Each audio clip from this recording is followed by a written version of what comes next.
नमस्कार, बहुत बहुत स्वागत है न्यूज़ के विश्लेषण में। मैं हूं विनय सिंह।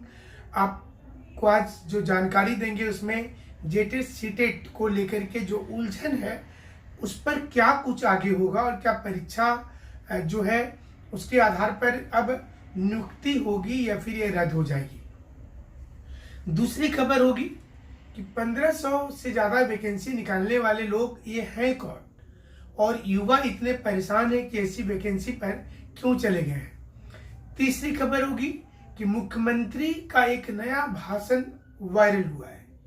इस भाषण में मुख्यमंत्री बोलते हुए देखे जा रहे हैं कि जो लोग झारखंड में 2500 रुपया महीना संभाल लिए हैं वो पैसा का आखिर करेंगे तो क्या करेंगे।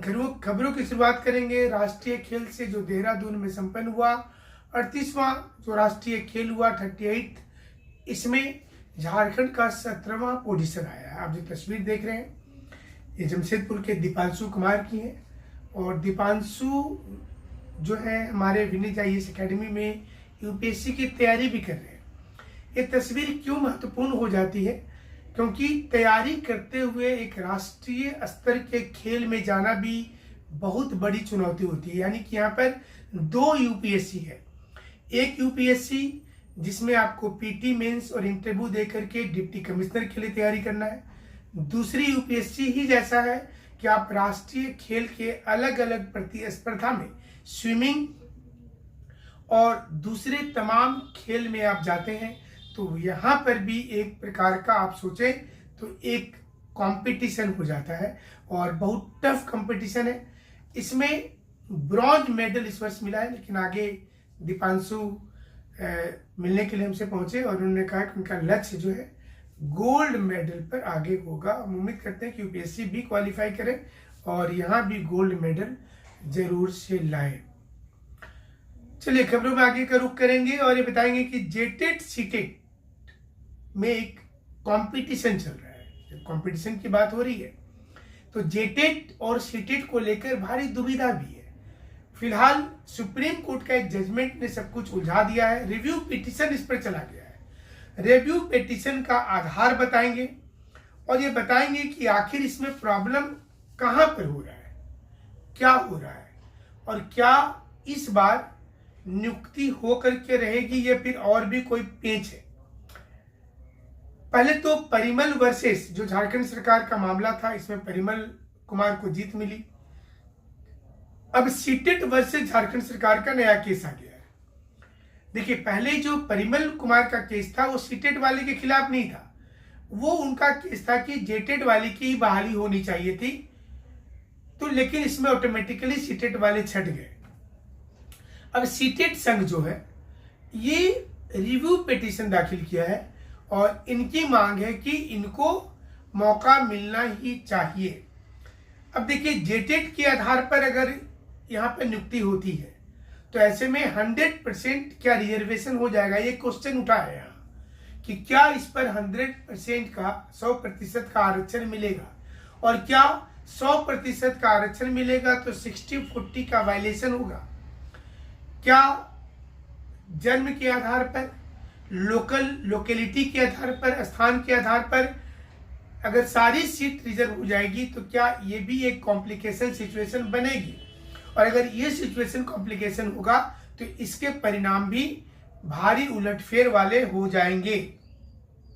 तो इसको थोड़ा सा ध्यान देने की जरूरत है कि क्षेत्रीय आधार पर, बर्थ के आधार पर और भाषाई आधार पर, 3 आधार पर डायरेक्ट रिजर्वेशन नहीं किया जा सकता है। आपने देखा होगा कि उड़ीसा में या बंगाल में जब कोई फॉर्म निकलता है तो उसमें ये लिखा रहता है कि Odia must be one of your language paper in matriculation examination. आप ऐसा बोल सकते हैं।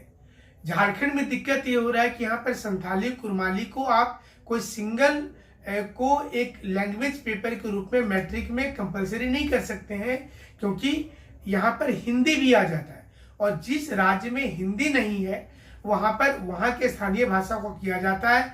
इसलिए वैसे राज्य में वहां के लोगों को लाभ हो जाता है। हिंदी राज्यों में थोड़ा ये कॉम्प्लिकेटेड सिचुएशन रह जाता है। अब देखिए, नियोजन नीति को लेकर के मामला फंसा हुआ, इसलिए वैकेंसी भी आने में देरी हो जाए। हमने पहले भी पिछली वीडियो में बताया था। क्या होगा अगर 60-40 का रास्ता नहीं निकलता तो क्या होगा? तो क्या ये कैंसिलेशन हो सकता है? बीच में 3 बार टेट एग्जाम में नियम भी बदला है, तो क्या ये भी एक चुनौती होगा आने वाले समय में? डोमिसाइल की छूट जो होगी राज्यों में, वो किस आधार पर होगी? तो ये तमाम चीजें हैं जो इसको बहुत उलझा दिया है और स्टूडेंट्स को समझ में नहीं आ रहा कि उसकी नियुक्ति होगी, क्योंकि नियुक्ति करना तो अधिकांश सभी लोगों की नियुक्ति हो जाएगी, क्योंकि सीटेट वाले जब छट रहे हैं तो जेटेट वाले सीमित लोग ही बचे हैं जो 2016 तक में जेटेट पास किए थे। तो ये देखना होगा सरकार इस पर क्या निर्णय लेती है। सुप्रीम कोर्ट में जो रिव्यू पिटीशन दाखिल हुआ है उसकी ओर से क्या बोला जाता है। दूसरी भी आज महत्वपूर्ण खबर है। आज एक वीडियो बहुत दिनों के बाद मुख्यमंत्री जी का वीडियो जो है वायरल हुआ, जिसमें मुख्यमंत्री जी ये बोल रहे हैं कि जो 2500 रुपया उन्होंने दिया है माता बहना को मैया सम्मान में, उतने पैसे का वो क्या करेंगे। तो उन्होंने जुड़वाया कि एक साल में उनको 30,000 रुपया वो दे रहे हैं। 30,000 में से वो लगभग 10,000-15,000 खर्चा करें, बाकी पैसे से वो भैंस गाय खरीद लें, मुर्गी पालन शुरू कर दें, और जब ये सब कुछ होगा तो उनकी आमदनी बढ़ेगी, स्वरोजगार बढ़ेगा, और जो बेरोजगारी का जो दाग लगा हुआ है झारखंड में वो कम होगा। और ये मुख्यमंत्री का भाषण आज वायरल हुआ, अलग अलग लोगों ने बताया। हालांकि मुख्यमंत्री के किस प्रोग्राम का ये भाषण था ये क्लियर नहीं हो पाया, लेकिन ये भाषण आज बहुत धड़ल्ले से सोशल मीडिया में चल रहा है। कल देर शाम को एक वैकेंसी आई 1534 कैंडिडेट के लिए अलग अलग डिपार्टमेंट में। 100 रुपया से 300 रुपया तक इसमें फॉर्म भरने का शुल्क रखा गया है। नॉर्म्स पूरा वही है। जो वेबसाइट बनाया गया है देखने से झारखंड सरकार का प्रतीत होता है। झारखंड सरकार के सारे नियम है उसमें दिए हुए, उसी प्रकार का फॉर्म है।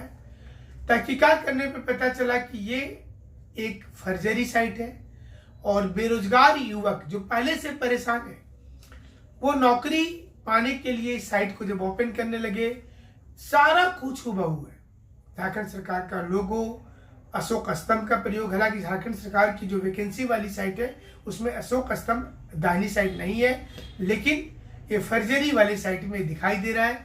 और यही कारण है कि स्टूडेंट समझ तो शुरू में नहीं पाए, बहुत सारे लोग अप्लाई भी कर दिए, लेकिन जब आज मीडिया में खबर आ गई तब स्टूडेंट को पता चला कि उनके साथ धोखा हो रहा है।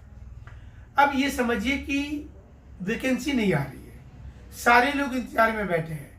ऐसे में कुछ लोग इसका भी फायदा उठाते हैं, आपदा में अपॉर्चुनिटी खोजते हैं और वो कोशिश करते हैं कि कुछ पैसा इसमें कमा लिया जाए।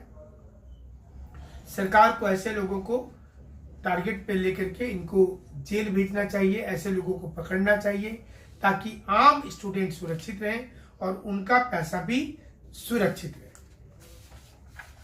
इस समय में खबर यह आ रही है कि जेपीएससी में बहुत जल्द अब अध्यक्ष की नियुक्ति की जा सकती है, लेकिन एक कहावत है कि क्या बरसा जब कृषि सुखाने, अब पछताए होत क्या जब चिड़िया चुग गई खेत।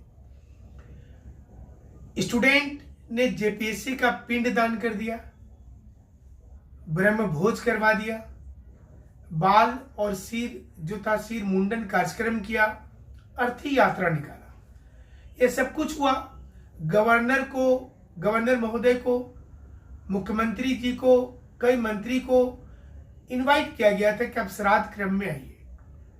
यह सब कुछ सांकेतिक हो रहा था, यह सब कुछ व्यंग्य के रूप में हो रहा था कि कम से कम सरकार चेते, और सरकार संभवतः चेत गई है और बहुत जल्द वो नियुक्ति करेगी। लेकिन हमने जैसा शुरू में कहा कि अब पछताए होत क्या जब चिड़िया चुग गई खेत, और क्या बरसा जब किसी सुखाने, यानी कि अब अगर नियुक्ति कर भी दी जाएगी तो जो जेपीएससी की फजीहत होनी थी, जो जेपीएससी के बारे में लोग गलत सोचना था, वो लोग सोच चुके।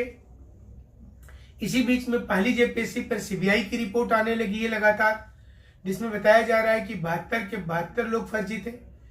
जो टीचर थे वो भी कॉपी काटने में फर्जीवाड़ा कर दिए, क्वेश्चन नहीं आया था, सादा कॉपी में नंबर दिया गया, ऐसी तमाम चीजें उसमें भी थी। इसलिए जेपीएससी को चाहिए कि जल्द से जल्द वो मेंस का रिजल्ट प्रकाशित कर दे और मेंस का रिजल्ट प्रकाशित करके इसको फाइनल नियुक्ति कर दिया जाना चाहिए, ताकि स्टूडेंट जो है वो उनको लगे कि उनके साथ न्याय हुआ है और वो जो है अपने जीवन में आगे बढ़े।